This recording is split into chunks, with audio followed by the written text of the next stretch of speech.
The first batch of experimental Ebola vaccines arrived in the Democratic Republic of Congo on May 16th. But there are few similarities between the current Ebola outbreak in Congo and the outbreak that ravaged West Africa for 2 years, from 2014 to 2016. One major difference is that there is now an experimental vaccine. While the vaccine was developed during the West African outbreak, it has proven to be safe and effective. Merck, the vaccine manufacturer, has reassured WHO that we have access to further doses of vaccine as necessary during the outbreak.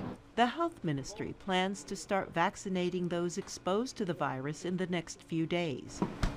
Isolation units to treat the sick are already in place, and even though the outbreak is in a remote rural area, no one involved is taking anything for granted. We are very concerned, and we are planning for all scenarios, including the worst-case scenario. The head of the World Health Organization has visited the country, and the government of Congo has agreed to cooperate. I thought it was very commendable and a great sign of the change of outlook that Dr. Tedros himself was personally there, and that was very important. It rallies the troops, it shows determination and commitment and speed.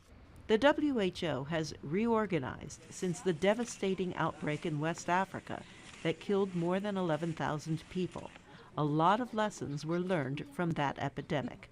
The response to this outbreak has been quite different from the very delayed response over a 6-month period in 2014 in the outbreak in West Africa.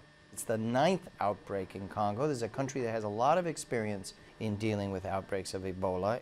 While the fear is that the outbreak could travel to major cities, as it did in West Africa, systems are already in place to make sure that if at all possible, it doesn't. Carol Pearson, VOA News, Washington.